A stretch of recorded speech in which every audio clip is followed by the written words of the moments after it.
look down, I'm not like on my, when I look down, I'm writing, folks, just There you taking go. notes. So I'm going to start with the first question. So again, for those of you joining it, it will be recorded. You can ask your questions anonymously. It's all great. So so put them in the Q&A. So the first question, and I'm going to put this in the answered so you can follow along. I'm the betrayed partner and feeling stuck. I feel like I need to understand the addiction in general and how it escalated to love addiction while we had a good relationship in order for me to heal. Is this need to understand valid or unreasonable? I want to thank you for all you do too.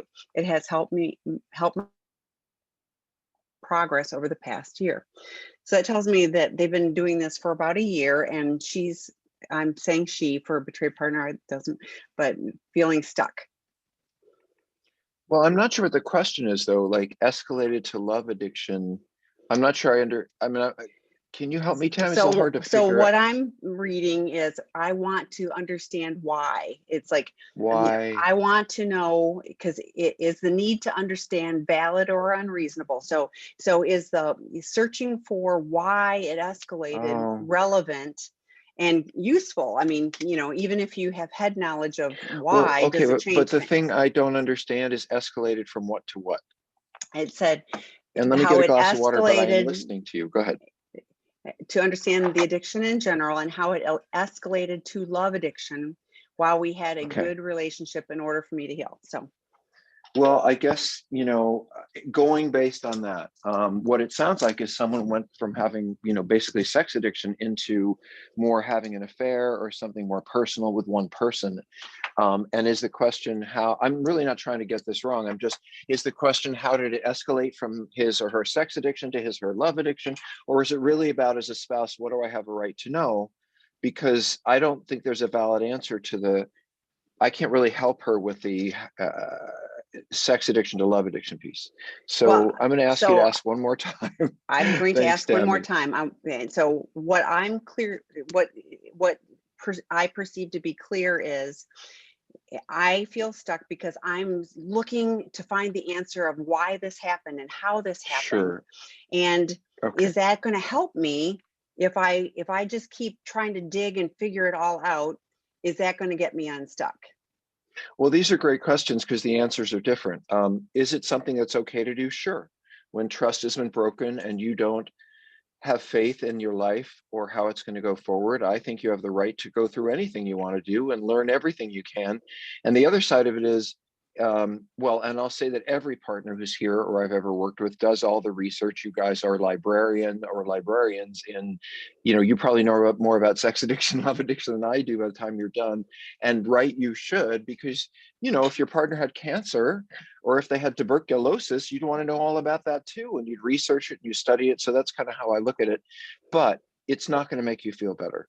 I think that is the illusion that spouses have, that if I just understand everything and I go through everything, and in fact, many of you spouses will, you'll say, and I say this with respect, you'll say to us, I just need to know this piece. Like, this is the last question. If you just tell me this.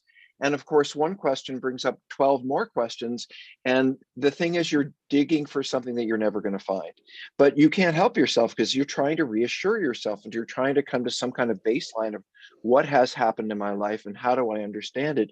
So do all the research you need to do. Absolutely. It will not make you feel better, but it's what you need to do. It's like good medicine. It's not going to taste good, but ultimately it will help over time. I don't know, Tammy, that's my best. And one of my things I thought of was, and addicts do the same thing. If I just understand why, then it'll be all, then I'll be able to figure it all out. And in my journey, it has been an experience of layers. And so I've been doing this a longer time, and more has always been revealed. In the last 5 years, I've learned more that might be pieces of the why that I couldn't have even known early on, or even in the first decade or two. Like if I was waiting to know why, so then I would still be back out there because I couldn't have had those pieces. So to me, it's more how the question to me would be more, how do we get unstuck? How do we move forward from where we are rather than focusing on the why it happened in the past? I mean, I know the safety of I'm trying to prevent this happening again. So if I understand why, I can get ahead of it. But Mhm. but yeah, exactly. But you can't. It wasn't your fault. It Well, wasn't your it's not your responsibility. So problem. I mean, it yeah. happened to you. So you can know a lot about it and you can try to help your partner, help yourself, but ultimately, learning about it isn't going to help the situation. You have to come to terms with it, come to peace with it for yourself. But anyway, let's keep going. We have lots of questions, Tammy. Yes. So It's the next one, exciting. we are 2.5 years from D-Day. It seems once my husband saw how his behavior or saw what his behavior did to me, he stopped all the things he was doing and has never relapsed or even slipped. But the more time that goes by, the less he can stand to have hard conversations and has even developed tics like shaking his legs and biting his lips when he knows a conversation is coming. I feel like I'm the one hurting him now. Am I being manipulated? Am I being manipulated? Yes, you are being manipulated. I don't think you're being manipulated by tics or shaking of legs. I mean, anxiety can do all kinds of things. And quite honestly, that part I think is a medical issue. When I get anxious, I do this and that. That I would take to a doctor or a psychiatrist. It's like having restless leg syndrome at night. It's just something you should see someone for and talk about. But what I don't see here, and I know Tammy would say this right away, is where's the process? Where's the therapist? Where's the groups? Where is the stuff? I would not be reassured as a partner by, well, he seems to be doing better. And he says he's never done this again, which I don't believe. We don't go through a lifetime of challenge and let's just decide that we're not going to do it anymore. Otherwise, we wouldn't need our treatment program would not be needed.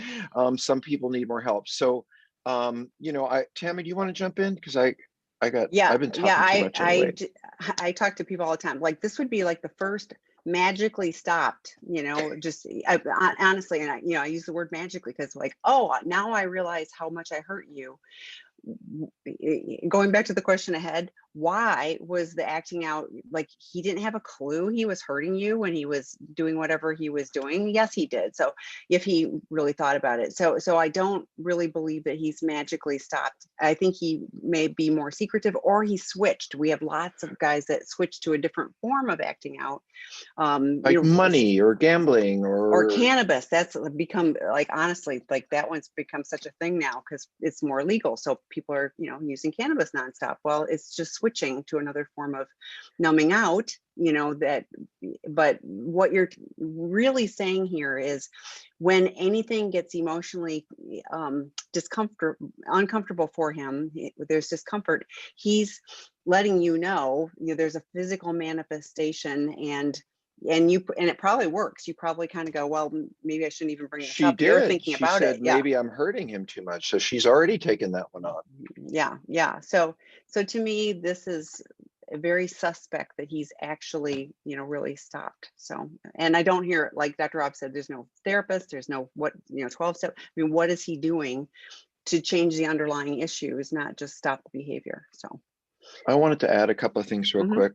I think as addicts, we get in a crisis. Our spouse finds out, or someone finds our porn at work, or we get caught doing something, and boy, do we not want to do it right then and there.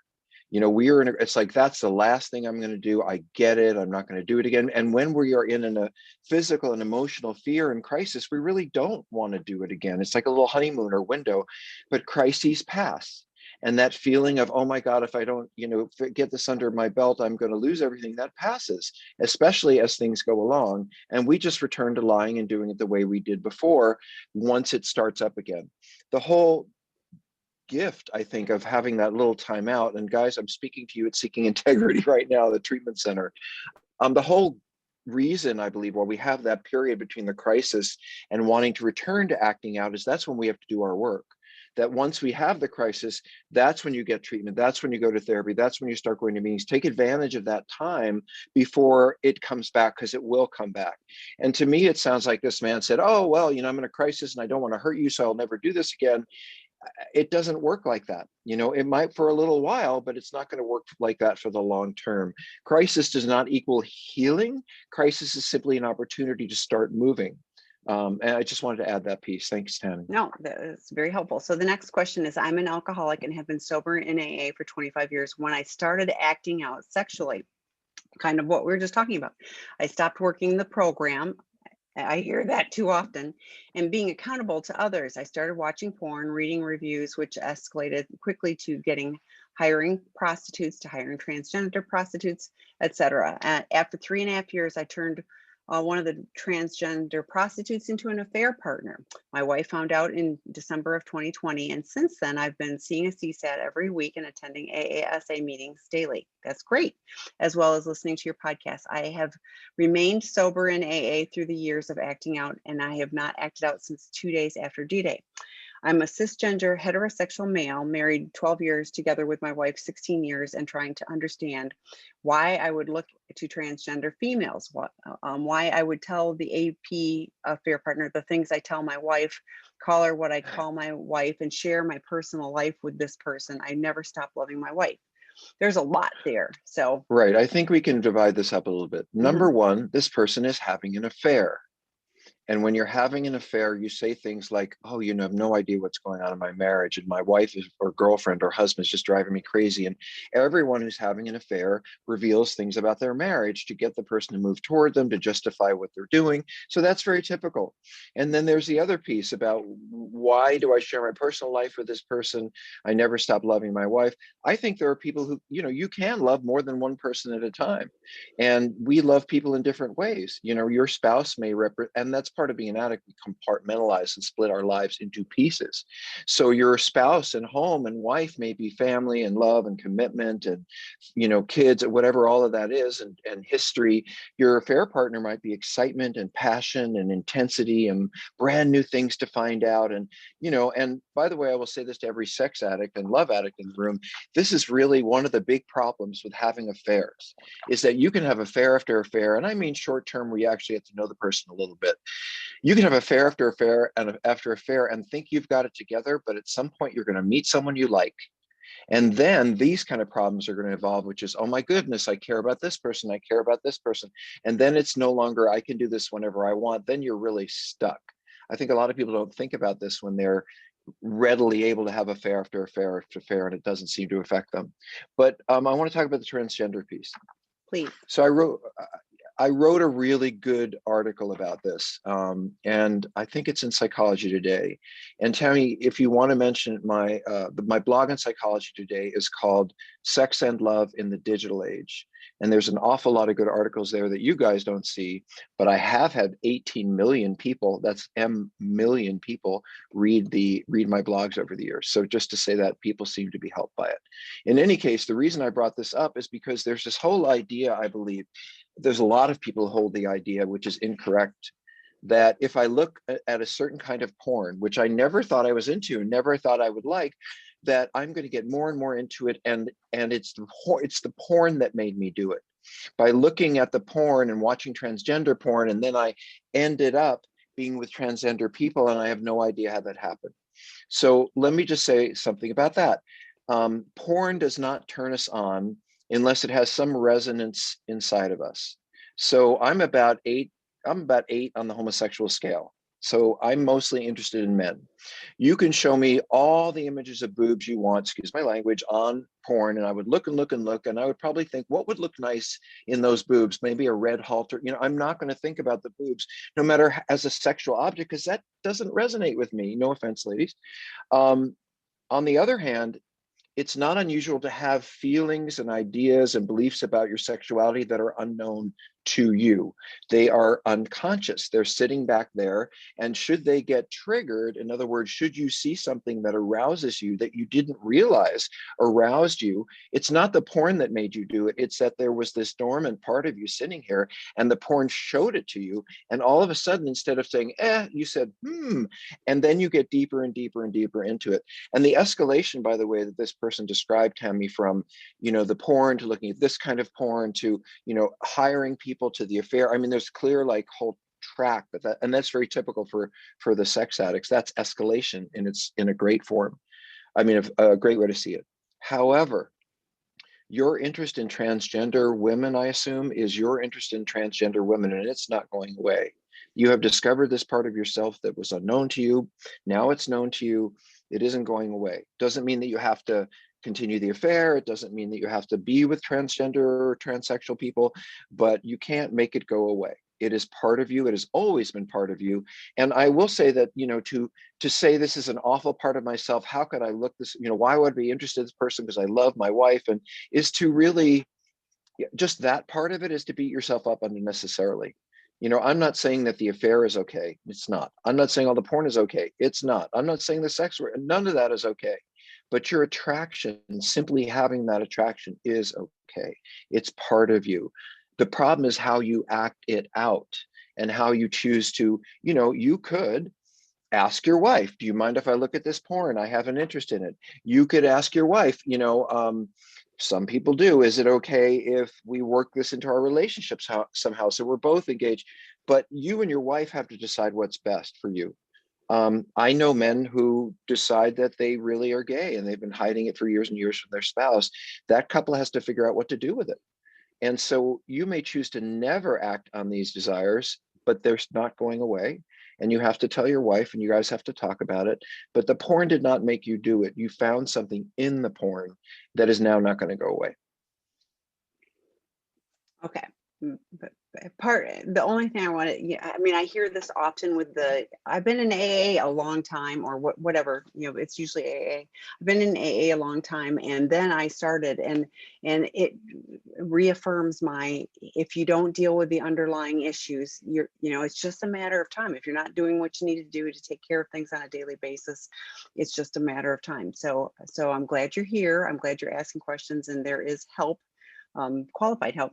And speaking of qualified help, the next question is, in your treatment center, which is Seeking Integrity Los Angeles, in your treatment center, when you get addicts still stuck in the denial stage, how do you successfully move them out of denial? Well, what I really want to say is you don't know me very well if you're asking that question. We cannot move our clients forward, any of them, and let me talk about moving out of denial. What you're talking about is, I'll give an example. I'm married and I did all this stuff and I know it really, really hurt my spouse. And now, but I thought I was going to get away with it if they didn't know. And, I got that STD and I cleared, whatever the issue is that keeps you out there. Part of my job is to say, look at what you say you want in life, really want. You want a happy family, you want this and that, but look at what you've been doing. And so is this behavior of seeing prostitutes or whatever it is really meeting your goal? And by the way, if your goal is to seek out sex with other people and that's more important to you, then go do that. But if your priority and your life priority is your family or starting to date, or, you have to make a choice. And so that's my job. That's what denial is. It's not very hard to break through for me, because I can simply say, oh, you love your kids. Oh, and gay or straight. Oh, you love your kids. Oh, you want to build this family. Oh, you want to be involved with all of these things, church and whatever. That's great, but you can't have both. So which one do you want? And your belief that you can have both is your denial. Every sex addict believes, and love addict believes, they can have this and they can have that, and somehow they can keep it all together. And their denial is that you can't live two lives. And part of our job at Seeking Integrity is to say, this is how you've lived. Is this how you want to live? Is this who you want to be? Let's look at how you really hurt your spouse and what that means. Do you want to be someone who hurts your spouse? Do you want to be someone who is unavailable to your children? This is how we break through denial. If someone says, yeah, I don't care if I'm not around for my kids and my spouse can just hoo-ha, well, then go ahead and do what you want to do. I wrote a book about this, by the way, called Out of the Doghouse. And it is an opportunity for men to look at, gee, this is how I've looked at it, but this is really what it does to the person I love. And I think just having that kind of perspective, you can make a choice. You can choose to live whatever way you want. And I say it's in treatment and throughout my writing. Nobody has to come to Seeking Integrity and get well. But if you want to keep your marriage, you do. If you want to keep your job, you do. We've had doctors come in who are in trouble with the board, or lawyers that come in and they're trouble with the bar, and they have to make a choice. How do I say this? Can I say one more thing, Tammy, going on and on about denial, but a particular scenario came to mind. I had an attorney client this was outpatient. And I know that he has a code of ethics, just like every professional has a code of ethics. And he was sleeping with or having sex with his clients. And he was a divorce lawyer. And these were Mm. women who were coming to him to figure out custody and settlements. And he would say, well, I don't understand why these women are all having sex with me so often. I mean, am I that attractive? That was part of his denial. And I was like, no, their entire life and future is resting on your shoulders. And you invite them into this situation and they think, well, maybe I need to do this in order to get, a good settlement or whatever. So it's not that. But this is only a setup to my story. So I said to this attorney, I want you to bring in a copy of your code of ethics as an attorney, and let's look at it together. And of course, what I knew I would see is stuff about sleeping with clients, stuff about abusing power, all of that. And it's the funniest thing, Tammy, because he brought in his code of ethics and there was nothing about any of that. Nothing at all. Nothing about sleeping with clients, nothing about. And after he left, I went online and looked up his code of ethics. And guess what? He had deleted the ones that he thought I wouldn't want to see. But my point is, he decided that he made this okay. He decided I'm attractive and that's why I'm doing this. And then I had to point out, no, you're abusing these people and this is how. That's breaking through denial. It's very direct. And by the way, the rest of the work cannot come. If we do good work, we have to do that first, because I have to be in enough pain about the harm I've caused or how miserable. I have to really see my life for what it is before I'm going to want to change it. And just getting in trouble with someone doesn't really get me to want to change my life. But looking at the big picture and how I've lived it and what it means to me and what it's meant to other people, that's what we do in treatment. And it tends to wake people up. Sorry, Tim, I'm really No, going no, on it's tonight. I really, no, it's really apologize. helpful. No need to apologize. One of the things I hear often from people who are seeing general therapists, and most therapists are not trained in with much addiction work at all, and then very little, if any, sex addiction. So you're going to someone who doesn't really know this stuff, and they'll just listen. And that accountability, that breaking through denial, is so important if anybody's going to really make progress. So it is critically important. And I get partners that, well, my husband really likes his therapist, which respect your therapist, fine, but if you really like your therapist and you're an addict, you're probably pulling the wool over their eyes. That's always my fear, especially when the partner's still in pain. So And Tammy, we just heard a horrible story recently about a partner who was so, so depressed. Do you remember this? Because she and her spouse went to couples therapy, and the therapist knew everything that was going on. And she turned to the spouse and said, well, are there some more needs you could provide for him so that maybe he'd be less likely to do this? Clearly, he's unhappy in his relationship. She became suicidal. I mean, literally suicidal, because she was being told, this is your fault. And obviously, he is not satisfied. And it's therapy has to be directed in the way that this work really goes. And I know so many of you couples who go to couples counseling thinking this is going to fix it.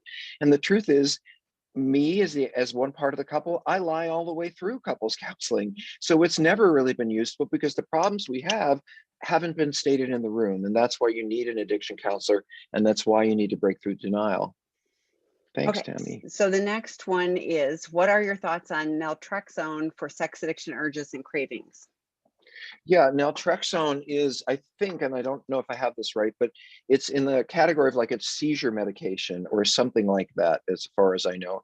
And they have found that naltrexone can be helpful with compulsive urges and impulsivity. It's not what it was originally designed for, but many drugs are used off label or for different reasons.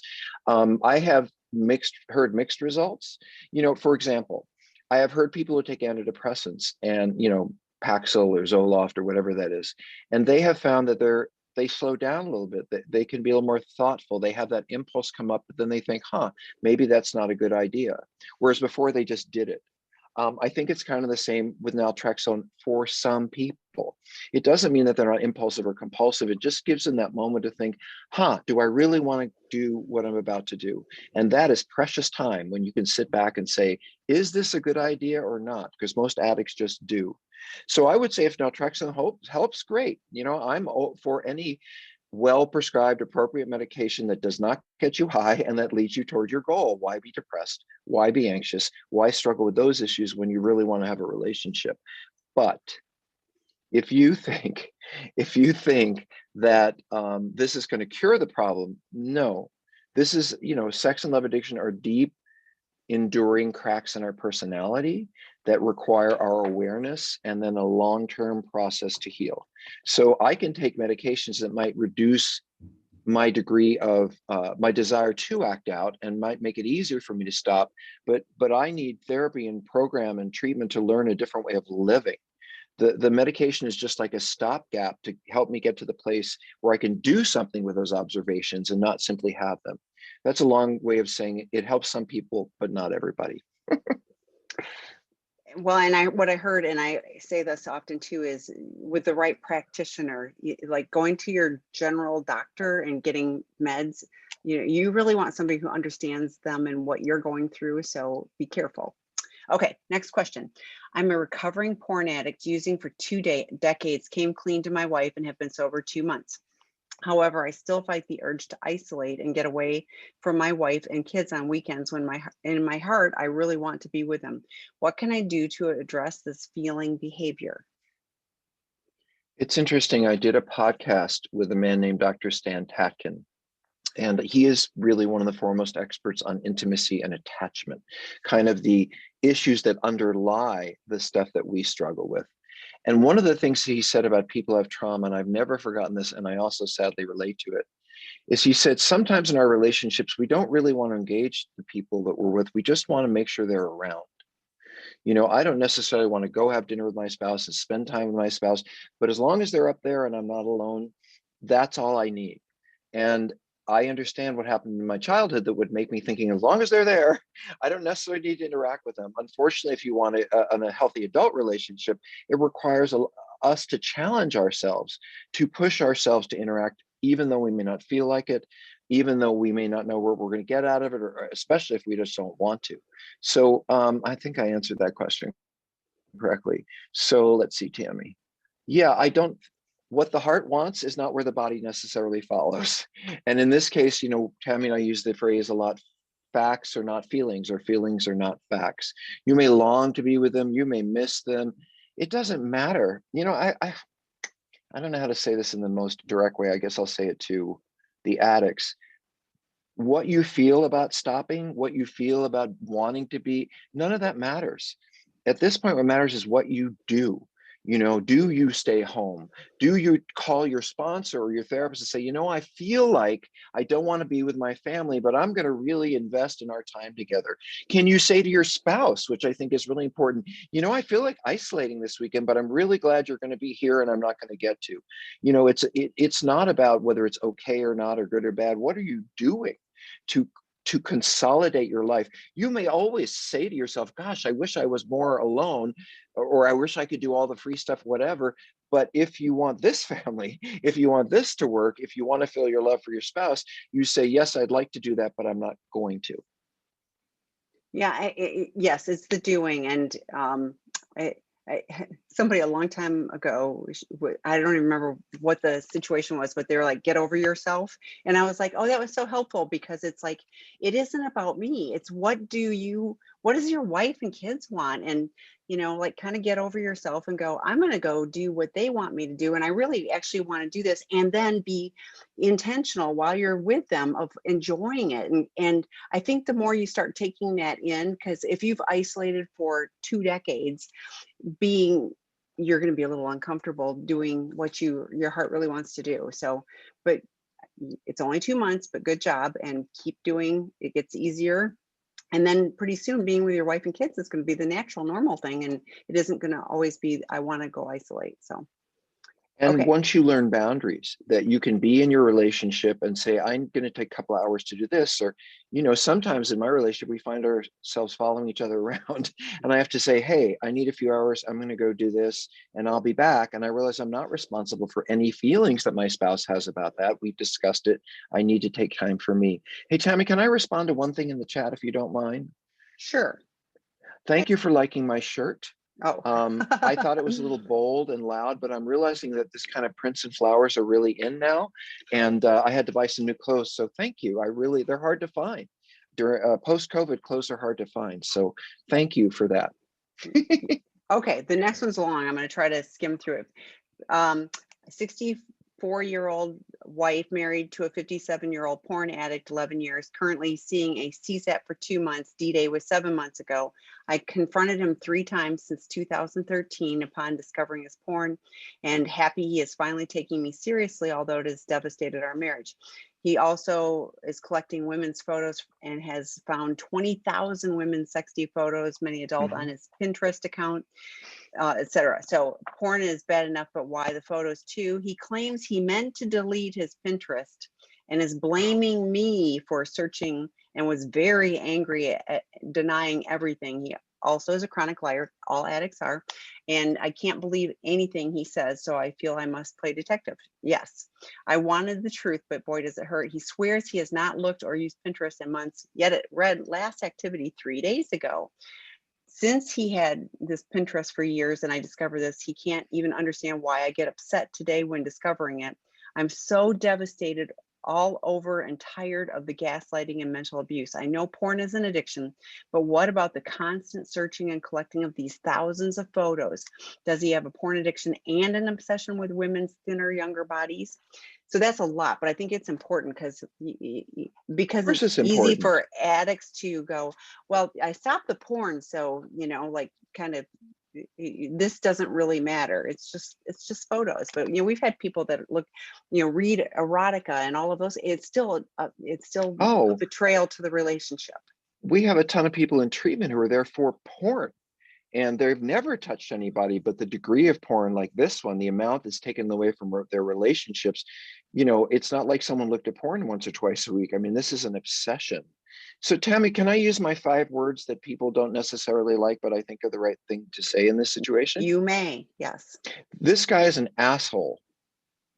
Your husband or wife or whoever this is an It's asshole. a How husband, yeah. dare they blame you for wanting to understand what's happening? How, when he's a chronic liar, how dare he decide, this is just completely reverse around, because somehow this person still thinks that they are in control about how you're going to understand it or what are you going to believe, and they've got you by the tail. The tail is wagging the dog in this situation. Like, you're the one who should be saying, get the F out of my house. And I don't care what you have to say. So what's missing in this situation is, and we talked earlier, Tammy, about people wanting insight and wanting to understand why. And I read all of this and I thought, this could all be in one sentence or two, which is, I know I want to know about this, but the truth is, how do I live with it? Or what am I going to do? And if it were me, I would change the locks. It is complete. It's not only unacceptable what he has done, but it's even more unacceptable for him to blame you for it on any level ever. I did, so that I have feelings about that. The other thing I just want to say is, it is not unusual for people to collect. I don't usually see it in sex addicts as much as I see it in people with other issues. One of the things I would be curious about, and again, seeking integrity, other treatment centers, whatever, is he OCD? Does he have an obsessive compulsive disorder that leads him? We just found out about this with one of the clients, Tammy. We didn't even know until, I'll give you a funny example, but it's true. I've walked into people who are of OCD and they'll say, let me tell you how many flowers you have on your shirt. Or let me tell you how many ceiling tiles are in the room. And I thought, oh my God, but it doesn't come across always like a ton of hand washing. And there are many ways. So there may be some brain issues here that require evaluation. So the guy's got a bad attitude. He doesn't understand what he's done to you. He thinks he's still running the show, and some review of how his brain functions might be useful. But I think this guy is way too much in control of this situation. And like any spouse, you're wanting to be understanding and you're wanting to support and you're wanting to just make sense of it. When I think the right response is, get the F out of my house. And if you ever do this to me again, or whatever that is. But perhaps I'm overplaying this. Tammy, do you have a Well, response? he's seen a CSAT, so they have assessments that they can give him, and that will be very telling and give a lot more information. So having him get the right level of assessment would be useful. But yeah, I'm with you that this is not okay on any Awful. This level. is Yeah, awful. yeah, yeah. Let me say one more thing about what you just said, Tammy. There are good therapists and bad therapists. And just because someone has a certification, it doesn't mean that they know what they're doing. I run a consultation group every week for about 35 therapists. Most of them know what they're doing, but they have real questions about how to do this work. They don't have 25 years of experience. And so I would just also be careful if you don't see it going the way it should, which is means you get the power. I would maybe think maybe this isn't, I don't know. I can't weigh in It's more on that, only but 2 months into, so what I also noticed was the seven months since discovery, et cetera. And then there's 5 months of no therapist, no good. So it feels again, like Dr. Rob was saying, I'm running the show. I'm going to do things only when pushed to do so, which is, typical attitude, but this one is, particularly devastating in that, blaming you and all of that. So, okay, next question. I'm struggling with self-care versus selfishness. I don't want to be selfish, but I know self-care is important. How do I make sure that I'm not being selfish? I just got an emergency text from that situation that had some religious with the religious leader. So I'm going to answer this for a minute, this text. And if you could go Okay, ahead, Tammy. I will. I will. Okay, so Thank the you. first thing I thought about with this one was, for me, if I don't put my program and recovery first, I'm no good to anybody else. So, I can run myself ragged and trying to do all the right things and be there for everybody else. But I was even thinking with the person, that was talking about the porn and wife and kids. I was like, and it isn't like always and the wife and kids. It's like, go spend some time with your wife, go spend some time with your kids. And if you've got multiple kids, they're individual kids too. But it's like, how do you find time? Dr. Rob talked about, like, sometimes with his spouse, he says, I just need a little bit of time alone. I go for a run, I go for a hike. There are things that I do, and I know I am a better I go to a meeting. My family encourages me to go to a meeting. When they're actually saying you should go to a meeting, Me too. then Me yes, too. yeah, then it's kind of like you really should go to a meeting. So it's one of those things where I think we know it's like if we're taking good care of ourselves, then we're able to be fully present for others and be able to step into situations, and we're not going, you should go to a meeting. So I think that there's like I start my day, I have my little apps that I read. I don't let things get in the way of those. So I do things that set my day off right, that set myself up for success. I don't feel those are selfish. That is absolutely self-care, but it also lets me be as best connected and helpful to other people as I possibly can be. So, okay. So next question. Um, Hang on a second. I'm moving it. Okay. My husband and I have done our full disclosure a little over a year ago, a couple weeks ago after D-Day. Last week, I was going through a copy of his hard drive that I made on the day I found out about his cheating, and I found a couple instances that were not disclosed in the disclosure. He told me that there were times he'd forgotten about. I want to have him redo his disclosure and take a polygraph so that I get accurate picture of his lies and cheating. What else should I be doing? Um, I really was answering this. So can Okay. I say something about the other one and then I'll finish Yes. this? We have Yes. someone who's in a crisis. So, like any of you, if someone was really, really struggling, I would want you to, I would hope you understand. I'll put down whatever to make sure you're Yeah. okay. So, Yeah. but I do want to say something about the above, and I wasn't really paying attention to this one yet. Um, I think what you're talking about with self-care and selfishness is about boundaries. And I'm not sure if that's what Tammy said. You have to, every addict, we don't get well by not doing things. We do not get well, we get well by doing things. So you have to have some self-care in your recovery. Now, spouses don't always feel good about this, and I can understand. You mean you're going to play golf after you're going to spend a day when after what we went through, and why don't I have you 100% of the time? Well, we still have to grow. And sometimes growth for not sometimes always we sort of see growth as our spouses do. We go to meetings, we go to meditations, we go to therapy, we watch videos. But sometimes part of recovery is having fun. You have to understand that what I understand you spouses don't will never fully understand this, but the way we comforted ourselves and excited ourselves and distracted ourselves, the way we had fun is we can't do that anymore. Like people who drink can't, but in fact, Tammy would say, I think, that in alcohol recovery, they have sober dances because they have to teach people that you can have fun even if you're not using, and eventually get the sense, oh, I like this and I like this. And that your life changes to rushes of feeling okay in the addiction to little drippy drops of enjoying life as it should be. So no, it's not selfish, but it does need to be scheduled, organized, and gone over with your spouse so they understand what the plan is and why you're doing it. Thanks, Tammy. Well, Say and that. I'm going to tag in on the golf, because a couple weeks ago we had somebody that was golfing with the people that, used to act Oh, out with them well, also. So what you said about going to sober dances, it's how do you create new connections? And so, most of my friends have, well, a little bit less now, but for years and years and years, most of my friends were somehow tied to recovery. So, even my husband, who's not in recovery, we would do things with other couples, and that was how we created healthy, connections with other people, and still had fun. We did lots of fun things. So, okay. So can we go to the next question now? My yes, husband ma'am. and I have done our full disclosure a little over a year ago, a couple weeks after D-Day. Last week, I was going through a copy of his hard drive that I made on the day I found out about his cheating, and I found a couple of instances that were not disclosed in the disclosure. He told me that there were times he had forgotten about. I want him to redo his disclosure and take a polygraph so that I get an accurate picture of his lies and cheating. What else should I be doing? Well, I have a concern from the beginning, which is that I know the way that I've done disclosure for many years, and we don't do it seeking integrity because I think it's something that an ongoing therapist needs to be involved in, and for many other reasons.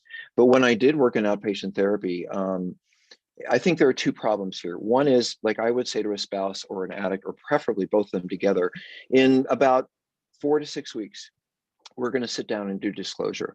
And spouse, partner, what your job during this 4 to 6 weeks is to get a lot of support, to grow group, some kind of support with other betrayed spouses, to get in therapy. We don't do disclosure unless a spouse is in therapy. That is not because we want to explore your issues. That is so that you get support when you feel as devastated as you might listening to this. So to me, doing disclosure is working with the addict to really go over their history. One of the things we do is seeking integrity is a huge timeline of their whole lives and looking at their sexual and romantic.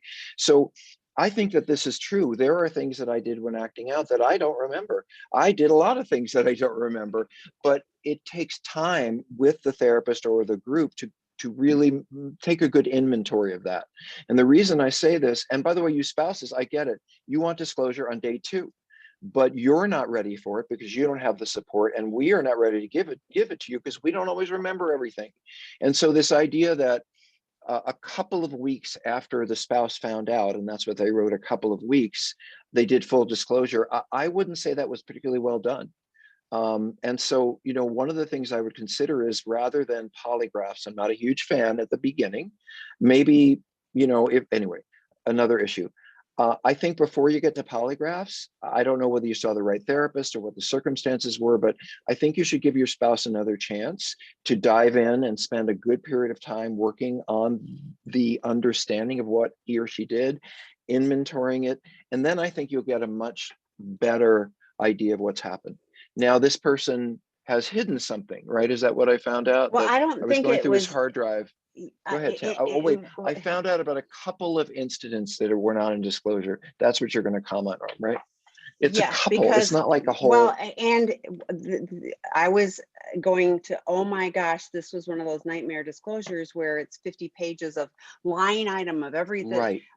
And Dr. Rob talks about this all the time. A good disclosure is a page and a half, 2 pages, and it's data pulled together. It's like, and I use this, I had unprotected sex X amount of times. I've spent this amount of money on it. I mean, it's that kind of data.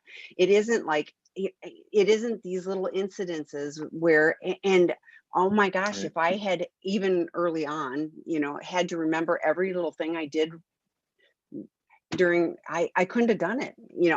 I just couldn't have done it. So it's setting it up for failure if you have to line item every single detail and remember it. Mm-hmm. I just don't see how that could be possibly be successful or helpful. So. I wanted to say one more thing. It's such a good question, Tammy. Thank you for letting me hang out there. Um, oh, I know what it was.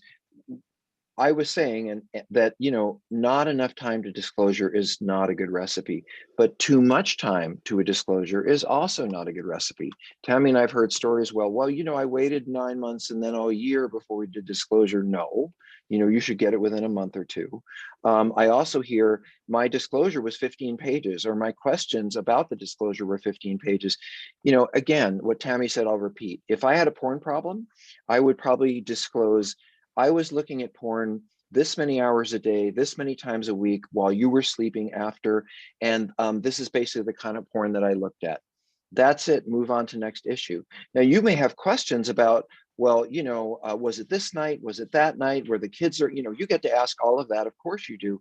But anything, you don't need to know, on 9/27, I looked at porn, on 9/29, I didn't.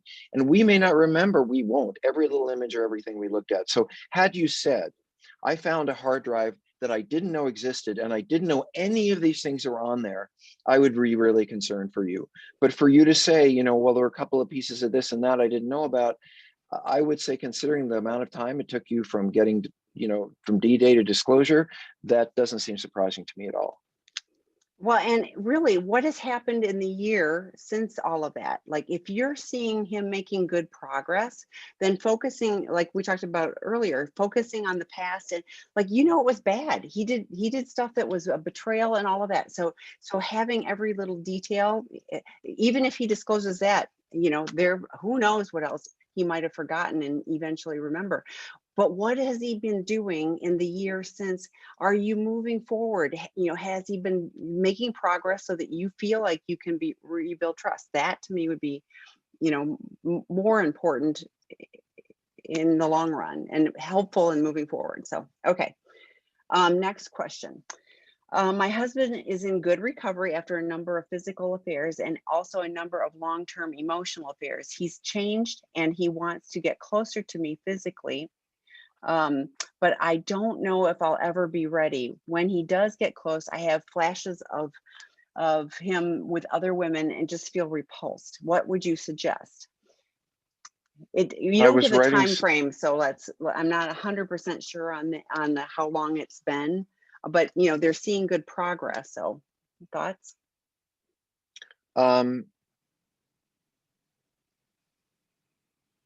well, I don't know how, does it say how long this has been? No, that's what I said. Okay. I don't. Um, Okay, so- so what I see here is what I would call a trauma response, not just a feeling or not a general thing, but a very specific trauma response, which is when this person moves toward me, I get flashes of who they've been with, or I literally move away from them by going into my head and being in fantasy. I'm afraid. And this is, and really this is to me what you're really saying on some levels. I don't feel trust. I'm not ready and I don't feel safe. And so I go to the place when this person comes toward me, maybe I don't say no, or I don't want to, or maybe I do, but in my head, I've left the room because I'm thinking about what might have happened. To me, I think this is there's a lot of ways to do this. This could be a couples issue where you slow down and learn more about. I think there's too much focus on intercourse sometimes.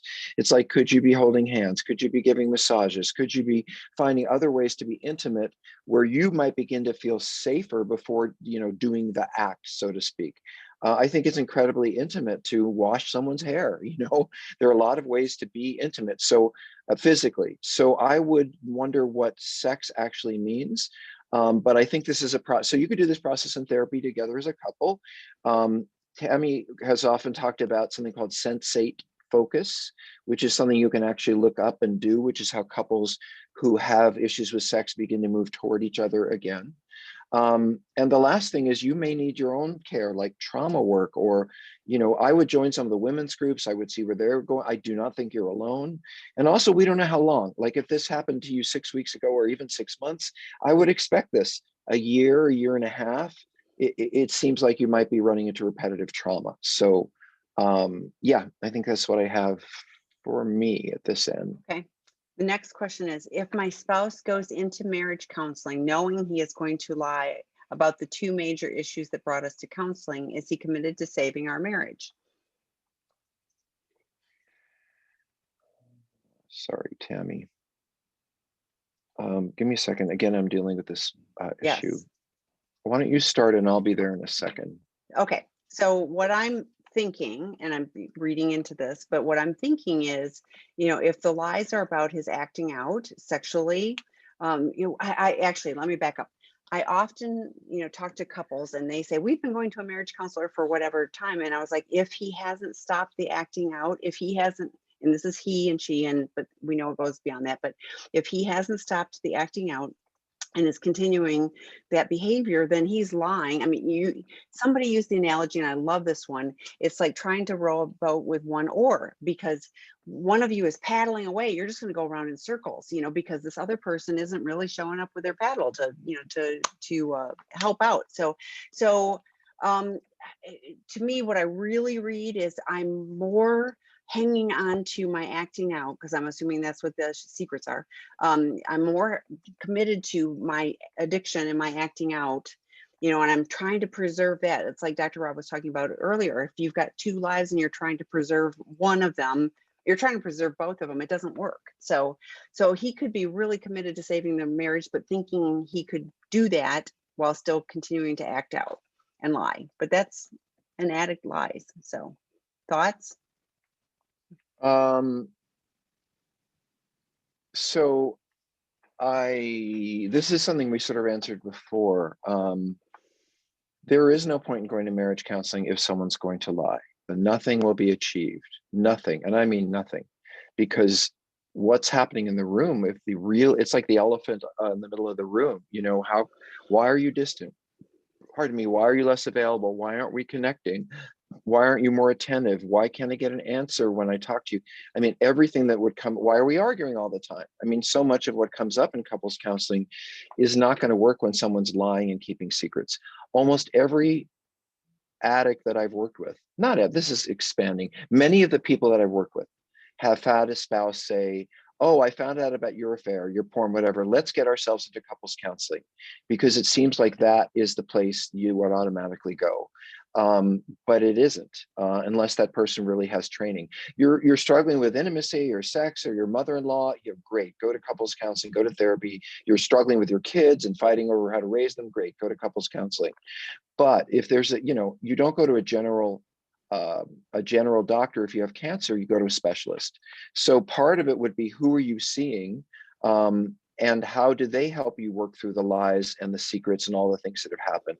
I don't believe that these conclusions have to be reached, that if someone has lied in the past or knowingly lied in a place where you're supposed to be getting better, that it doesn't mean they care about you or love you. It just means they were protecting their source. They were protecting what they wanted to do, and they were protecting themselves from your getting angry at them.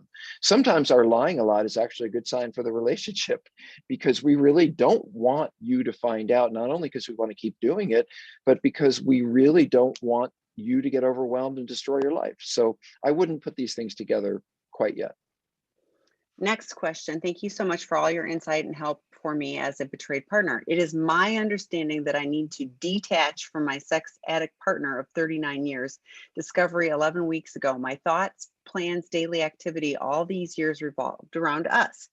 Please help me understanding detachment. Should I only think about me each day? Well, first of all, that sounds a little black and white, like it's me or the highway. Second of all, I wrote a book about this, and I really do recommend it, called Pro Dependence. In fact, it's going to be a clinical guide, and it's going out to therapists fairly soon. And it is a completely different way of looking at this process than I have to fully detach. We don't look at it that way. The research tells us that addicts actually heal in more effectively and in better ways if they are actually have family involvement. People who are alone or struggling on their own don't do as well. So, or whose families have fully moved away from them, that isn't as helpful as therapy and the work goes forward, because they need you and we need you, and the system of the two of us or the family needs help. So, however, again, this is about actions, not thoughts or feelings. If you make an appointment every week to hang out with a friend and have coffee, and then maybe, go for a walk, or you like to walk with someone every day, or you have an activity like you used to like ceramics or whatever, you need to make time to take care of yourself to do these things. It doesn't mean you detach from this person and give up what you've shared to completely focus on you. That wouldn't be healthy if your goal is to restore the relationship. But this does mean that you need to carve out more time and have more of a focus on your needs. And what you said, I really relate to. My thoughts, my plans, my daily activity all around revolved around us. Well, after 39 years, I hope so. I mean, I don't make decisions without talking to my husband. I know what will happen if I do, and I'm only at 20 years. So, and most of my thoughts outside of work and plans and daily activities revolved around my relationship. I mean, that why wouldn't it? So I understand that you would be used to turning to this person as your best friend, as a person you depend on. You can't do that anymore, not right now, because there's no trust. So you do need to evolve places where you can feel supported and guided and loved, and have fun, that step you away from this miserable situation. And it would be really helpful if you could stay connected while still evolving your, your own self and your own self-worth. So the How's next that, Tammy? question, it's good. I assume when Uh, you don't talk, you like the answer, right? no, I do. Yeah. I mean, Okay, good. all I kept thinking was boundaries, not detachment. So, so the next question, are sex and love addiction like a neuroses or psychoses? I heard this Mhm. and I'm not sure. Hmm, Well, the I'm not term sure either. neuroses doesn't really exist. It's not a therapy term. It's Oh, something maybe interesting. people used in the 1920s, but we don't believe that people are. Now, you can say, I think she's really neurotic, or boy, she got a set of neuroses. But from a therapy perspective, it simply means that, well, in a general way, you've got issues. And usually if a compulsive or anxious or sort of at that end of the spectrum, um, that's neurosis. But neurosis doesn't really exist from a therapy perspective. It's not something you can find in a book or find explained. It's a pop culture idea. Psychosis is something different. Psychosis is when you leave reality. It's when you think that God is talking to you, when you are seeing visions, when you're hearing voices, when you have left reality. And I don't mean like to turn to drugs or addiction. I mean that that without drugs or addiction or any of it, that you've left reality in a meaningful way. And that, most psychotic people need to be hospitalized or on serious medication to stabilize them. So I do not think that sex and love addiction is a neurosis, because I'm not sure I understand exactly what that means. None of us really do. Is sex and love addiction like psychosis? Definitely not, because we are very clear and very present. We just are lying to ourselves and you. I think the way to look at it is more of as an early life trauma response. I believe that most of the addicts I work with had familial family injuries, some of them, most of them, before they were 5 or 6, and many that they wouldn't remember, or other traumas that were so chronic that they didn't even realize what was happening until they sit down in treatment and we talk about it. So I think that, and my experience is that most sex addicts, they may still not be the nicest person. They still might only think, they might have other issues, but the addiction itself is tied to really early trauma, and therefore it may turn into someone being anxious and weird. It's not going to turn to someone who has visions and hears God. I would think more early life trauma leads to addiction, and you can find lots of stuff to Google around that. So the next question, when a person leaves in-house intensive therapy at places such as Seeking Integrity Los Angeles, are they given therapist referrals and suggestions on disclosure? Well, it's our job. Even if you just call us now, you can call Tammy, T-A-M-I, it's not call. You can email Tammy at T-A-M-I at seekingintegrity.com. We will make recommendations for you, whether you enter treatment with us or not. That's part of why we do it. We don't get kickbacks. We know a lot of really good therapists and some that aren't so good. So we're always glad to make that referral for you. When someone leaves treatment or is getting ready to leave treatment, they have a very clear aftercare plan. It says, this is the 12-step meetings you need to go to. This is the kind of therapy you need. Here's 2 or 3 therapists that you should see. Here's how often you should be, you need to follow up with a psychiatrist. You need, whatever, you need to go to these meetings. So they get a very elaborate and clear plan of what they need to do. There's a reason. As one of my mentors, Pat Carnes, would say, and I agree with him, that most of the people who end up falling on their face out there in the world after treatment are people who simply did not follow the plan that was given to them. Many of our clients say, oh, that was great, I learned so much, and they go right back to living their lives the way they did, and they will fall on their face. They don't understand that there is a reason why everything is put on there, whether they agree with it or not. And as many of you spouses have heard me say, well, let me say it this way. If I came home with my recovery plan, I would give it to you to read. I would give it to my therapist to read. I would want everybody to know what my plans were.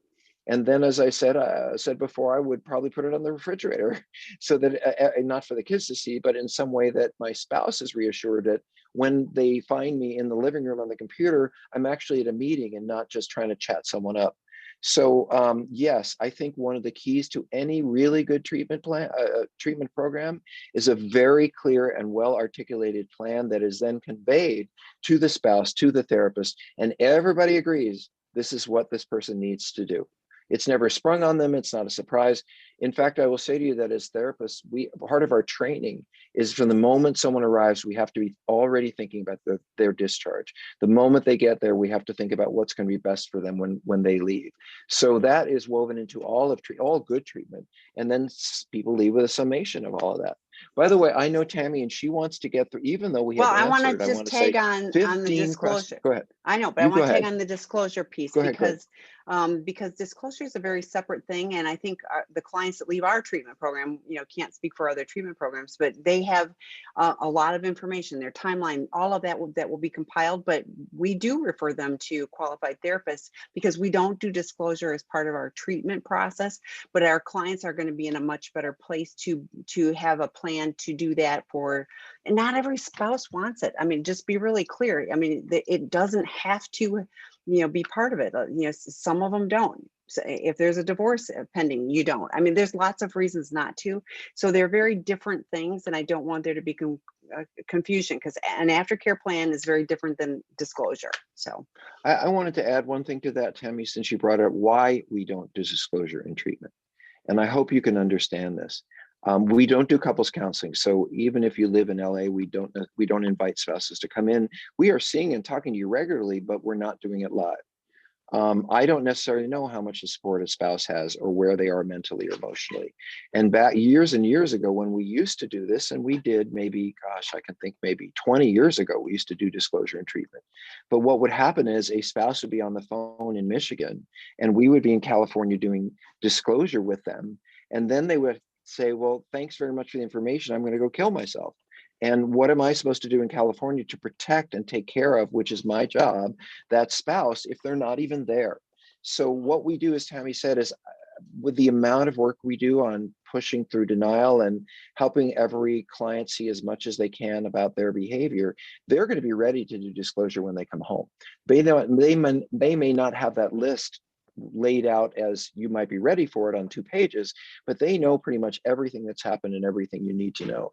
So after treatment, quite quickly, I think you can plan for disclosure, unless you yourself are not getting the support that you need to get, in which case you need some time to get into groups and get somebody to help you out. Thanks, Tammy. That thank was you. Thanks, busy but everybody. Great. fun. Yeah, great questions. Come back, ask more. See Dr. Rob on Friday night. Dr. David's on And Wednesday night. So you people in treatment, I'm going to come see you tomorrow. So, there you go. get ready. All right. See you Talk to you later, later. Tammy. Bye-bye. Good night, folks.